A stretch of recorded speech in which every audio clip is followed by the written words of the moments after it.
Ladies and gentlemen, welcome to the very first episode of the LC podcast. I'm your host, Lazer Chad. With me joined my lovely co-host, Gigi Prophet. Prophet, how are you doing? I'm pretty well. I'm not gonna lie, kinda hungry, but Oh yeah, you need to get some pizza before we started. yeah, I might get it. Well, not before we start it. I'm probably getting it after we end. Hmm. Enjoying some nice old pizza from New York Pizza. New York pizza. Wait, you live? So, before we start, this is going to be the first episode, so there's not gonna be any particular subjects that we're gonna talk about. Of course, we're gonna talk about the future of the this podcast. So let's introduce ourselves. My name is Laser Chad. I'm 16 years old. You don't need to say your age, Mr. Prophet, because privacy and shit, you know. But yeah, Oh, I mean, I can. I don't. It's literally in my Twitch bio. I'm not hiding it. I'm just old. Also, it's it's bad, super man. awkward. It's like you don't have to say it. It's like, bro, you make it sound like I'm like super young. It's like, no, I'm 20. I'm an old piece of shit. Hey, it's alright, man. Life is painful, but we So go through it, you know. If you think 20 is old, you don't need to know the age of my old fucking the person that I used to work with. Jesus. Without any names, wait, anywho's. So my name is Laser Chad. I am 16 years old, and I create content on YouTube, Twitch, Instagram, Twitter. What else? Is there anything else? TV shows. I don't know. Hopefully, one day, you know, a man can dream. Yeah, we're coming at you from Middle East and Amsterdam, so international audience. This is going to I'm not. be. I'm not actually in Amsterdam. Also, Amsterdam's not a country. Well, it is. No, it's not. It's a city.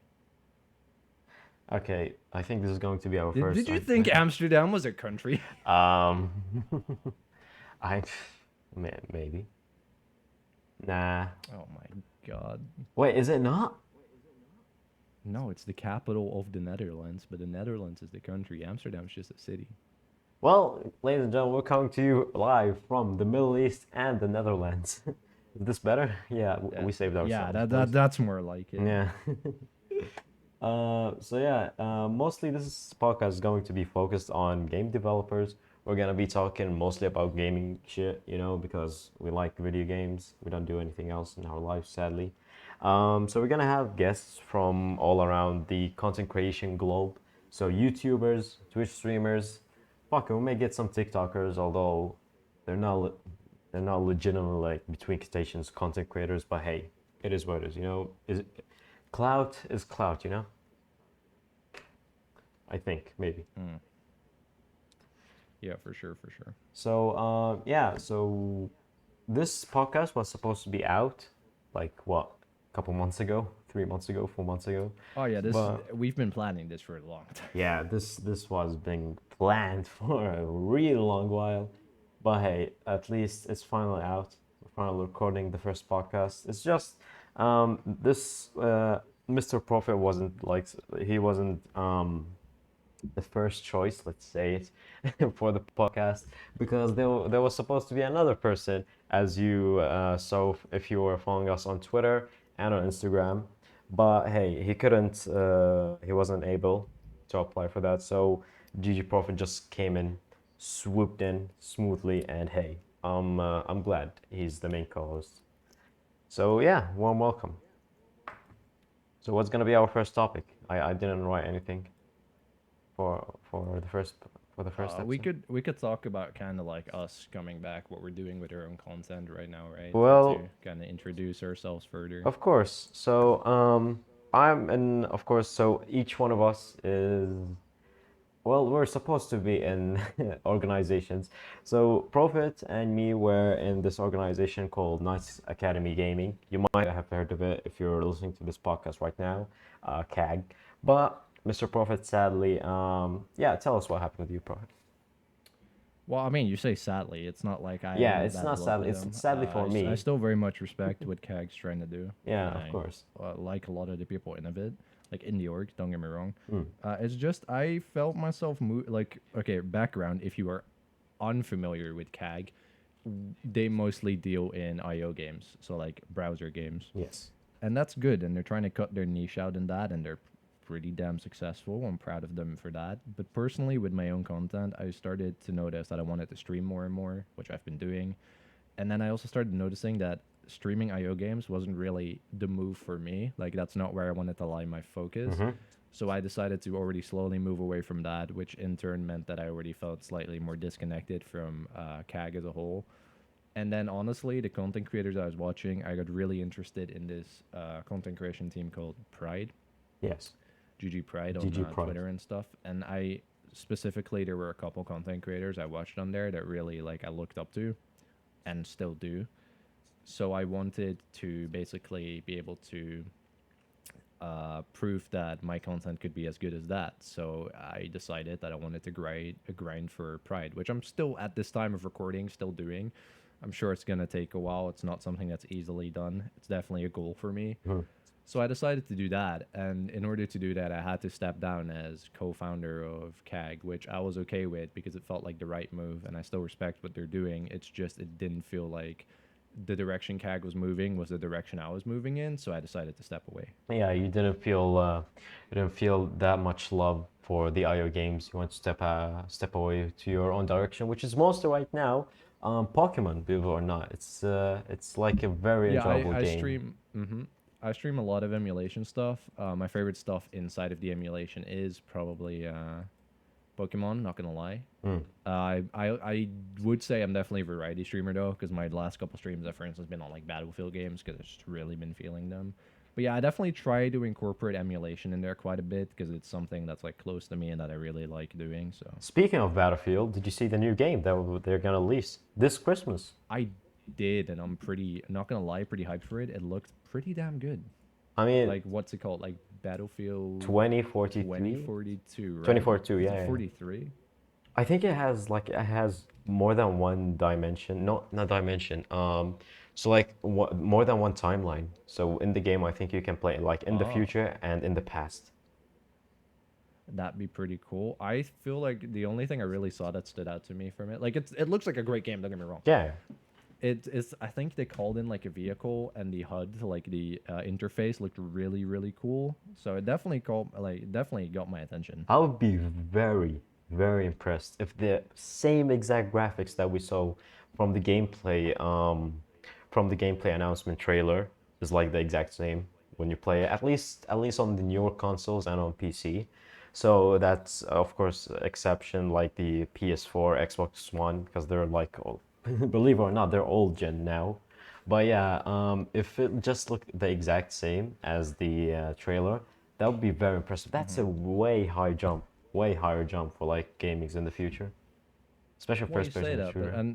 but like Battlefield's always been incredibly good when it Yeah, they comes have the down to best engines. graphics. They have the Yeah, best because their engine. engines are insane, especially for like destruction and stuff. And honestly, it doesn't look that much better than like something like Battlefield 1, right? Which doesn't go to show, oh no, 2042 doesn't look good. No, it looks incredible. I'm just Looks saying looks Battlefield's amazing. been having incredible graphics for years now. I remember when the first bump up graphics was back in the Xbox 360, and it was like it Hmm. was a huge deal when they made Battlefield 3.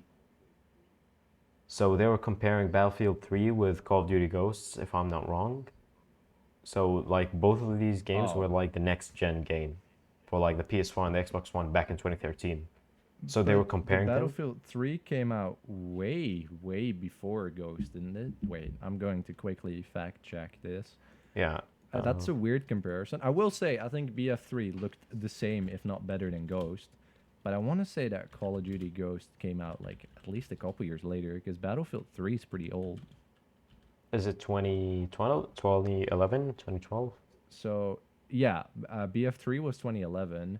Ghost came out in 2013, so that's two whole Yeah. years. So they were comparing both games, and a lot of people had the point where, yeah, the Battlefield had the better graphics, even though it was like 2 years before. Hmm. Yeah, I'd say that's pretty fair to say, though. I mean, to be honest, like Call of Duty or Activision renewed, like had finally a new engine since only Warzone, since Call of Duty Modern Warfare 2019.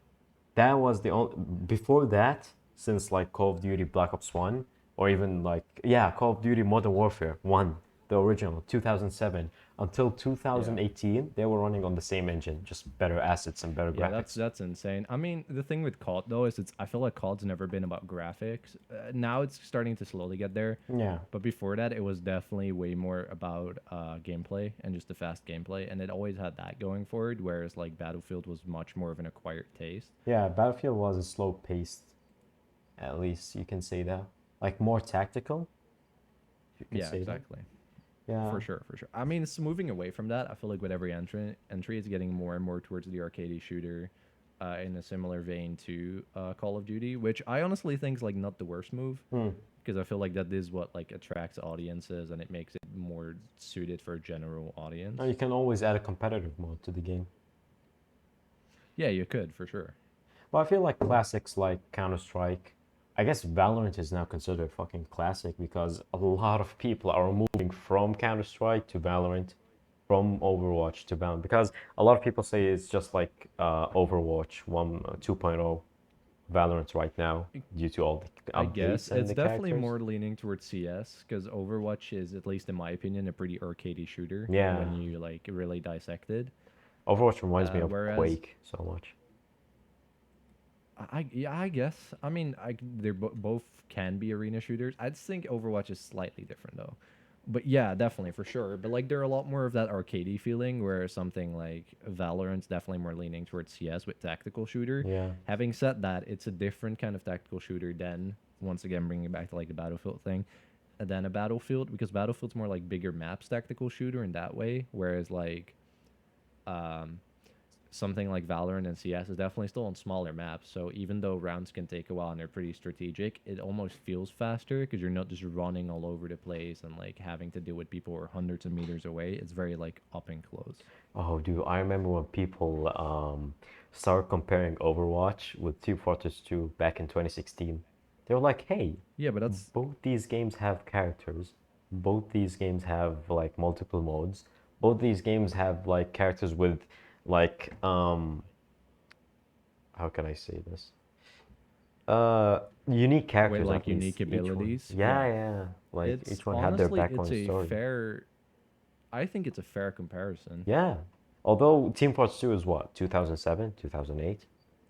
It's a fucking Yes, old it's more as game. in I feel what they argued was not being like, "Oh, Overwatch is so much better than like Team Yeah, Fortress yeah, 2. they were It's more, comparing the similarities.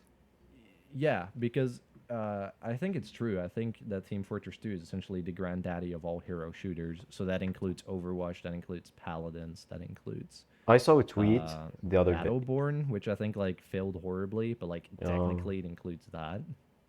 yeah, I even saw a tweet 2 days ago. They were like showing the top 10 games played right now on Steam. Team Fortress 2 being one of the oldest games on Steam, like by Valve themselves, it's still like top three games, like 500, 600,000 active players. Do you know how insane that is to keep a fan base that long? And it's like Yeah. no updates. Like I remember like logging into the game for a couple of times. As speaking like not just like in Team Fortress in general, not like Team Fortress 2, like any game in general. No updates, nothing.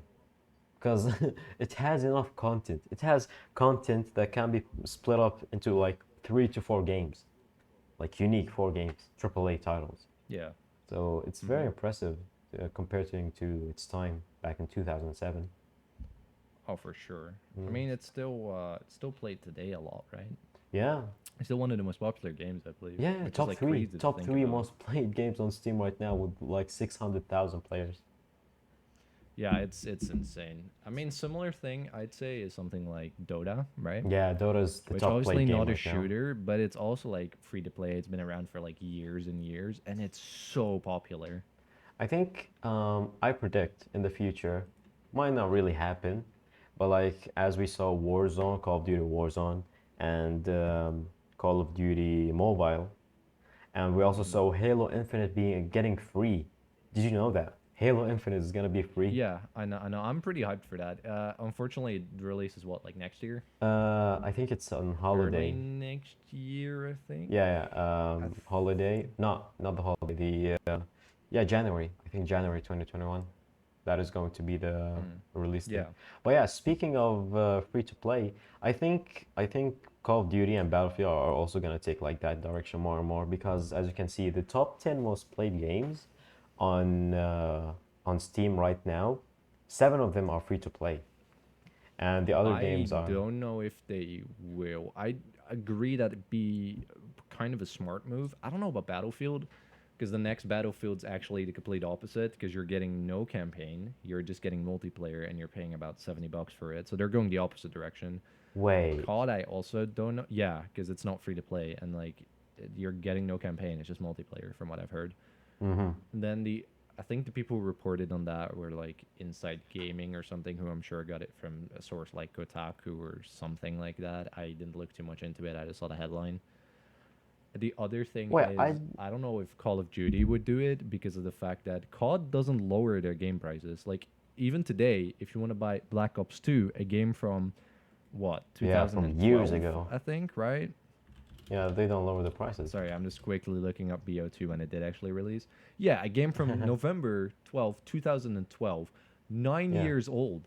You'd still have to pay about $60 to pick up that game. on The Steam. makers behind Call of Duty, they just do not lower their prices. Like they do not fall. And that's insane. So while I think it may be smart for them to have a free to play option, kind of similar to what they have on their phones, right, with that app, Mm, with Call of Duty Mobile, yeah. I don't necessarily see it happening for their major releases because I think that they know people will buy it regardless. So they're making too much money for them to make that step because like it's not needed. Yeah, well, because games like Warzone live way longer than any like yearly franchise. Because Warzone is like free to play Mm. and it's a battle royale, so it just stays there. It won't die.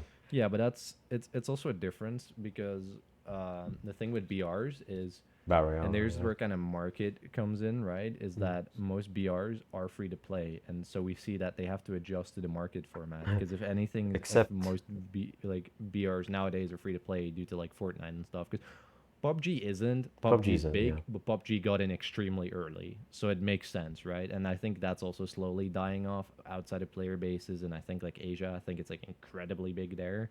Yeah. But outside of that, I think PUBG is losing player base, right? I have no facts to prove this. It's just I think so because I No, haven't no, heard it's things well about known. it It's in well known. ages. A lot of North American players are just like stop playing this game, and like a lot of people still haven't ever played it. Just watched people playing it on Twitch and YouTube. But yeah, I Yeah, feel and like my any thing game. is like it did get in. It was a pay to play game, but also or buy to play game, but it was also like it got in early, so that makes sense. Then after Fortnite blew up, most BRs we've seen have been free to play. Think Realm Royale, which drilled itself into the ground, but like it did well for a while. That was free to play. Fortnite obviously free to play. Yeah, Warzone free to play, right? yeah. Yeah, Warzone should be free to play. Apex Legends, Uh, Apex free to play, massive. So we see that they're H1Z1. all free. So in that regards, we see that they're kind of forced to make their games free. Because if you then push out a pay to play game, it's there. One was announced recently that was kind of melee type stuff, and ninja typey. That's apparently buy to play. I'm Mm. skeptical if it's gonna do well because I just don't think the player base behind BRs are willing to pay for it if all their competitors are free, right? So like Yeah. they have to make them free. Meanwhile, if we look over to more traditional shooter games, well, yes, there are free options. There are plenty of ones which are just still like buy to play, Yes. um, like COD, Mm. like Battlefield, like I don't know, Crisis, stuff like that, right? Yeah, of course. There's plenty of games which are still buy to play.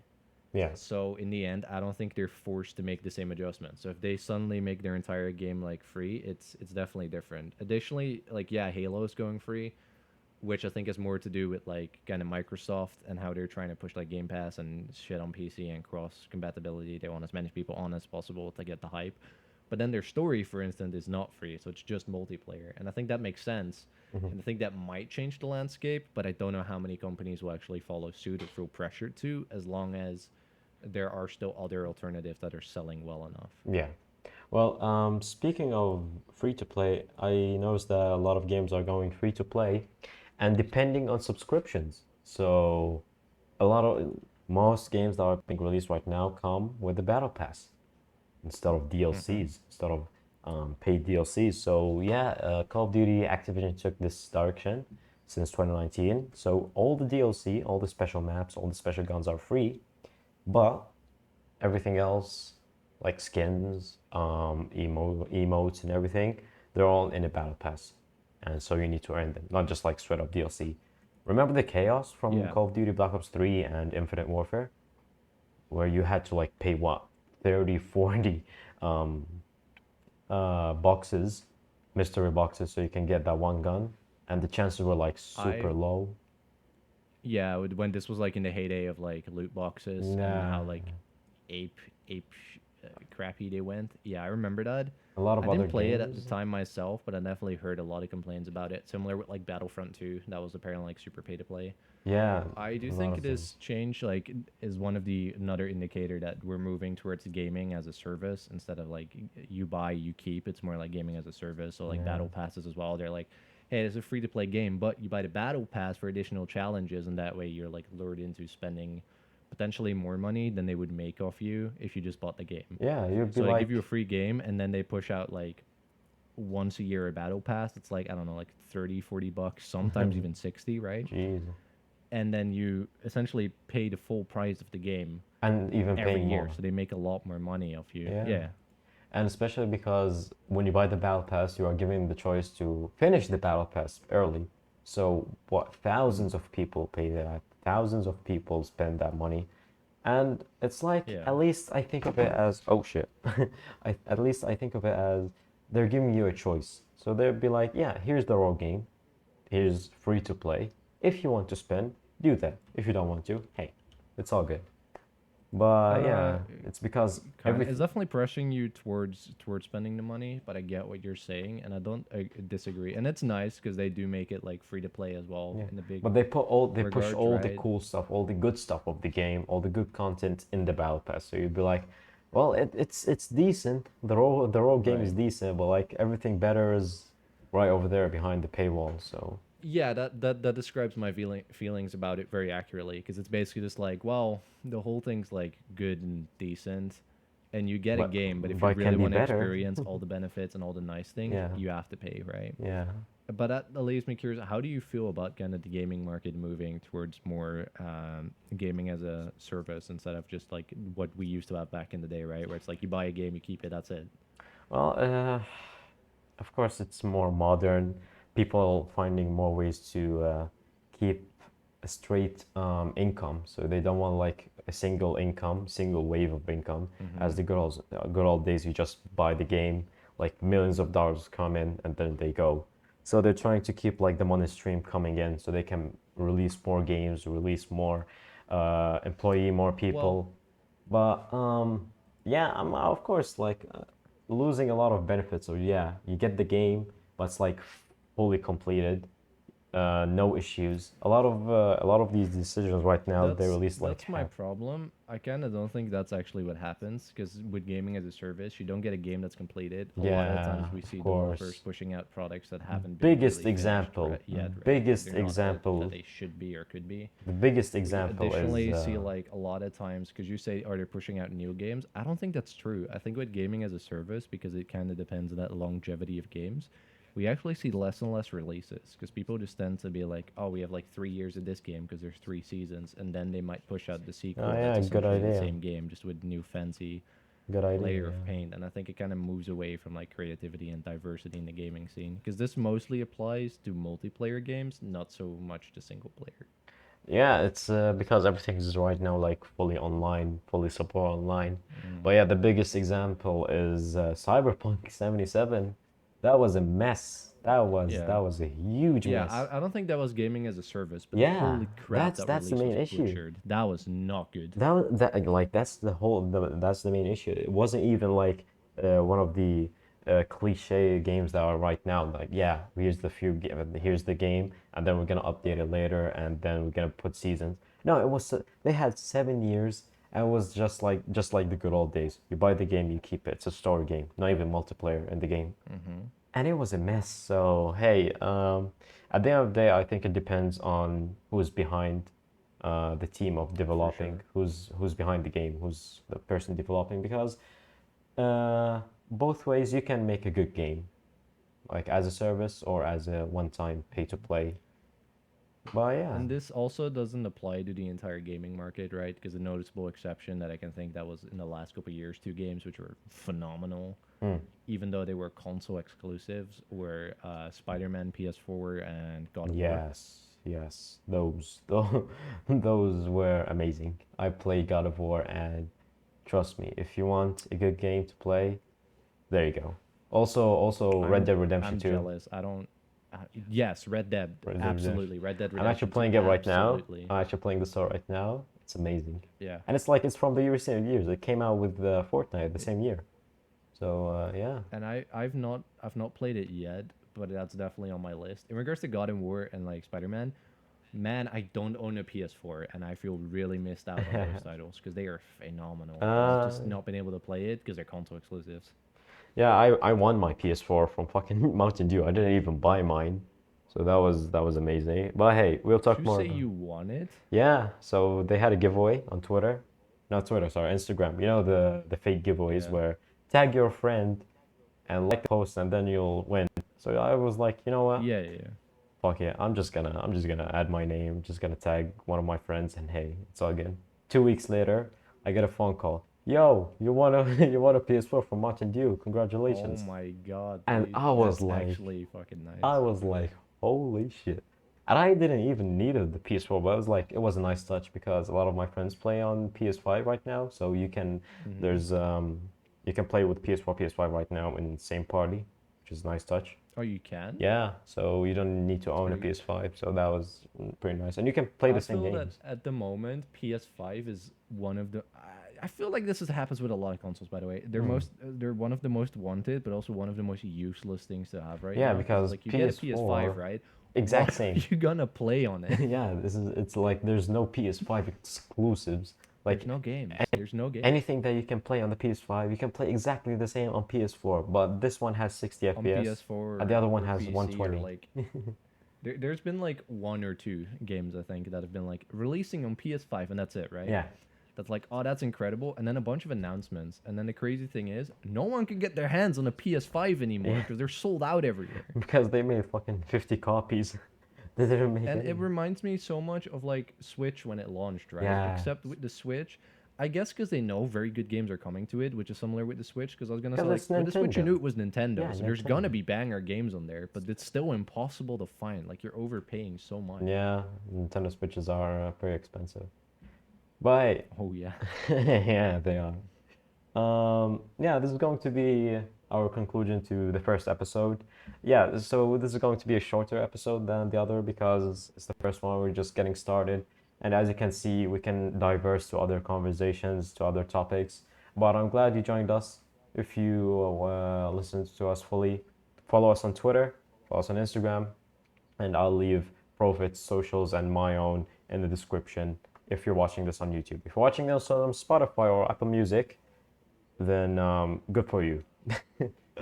Thanks for listening to us, and we'll see you guys in the next episode. See ya. No gold is not in her. She's a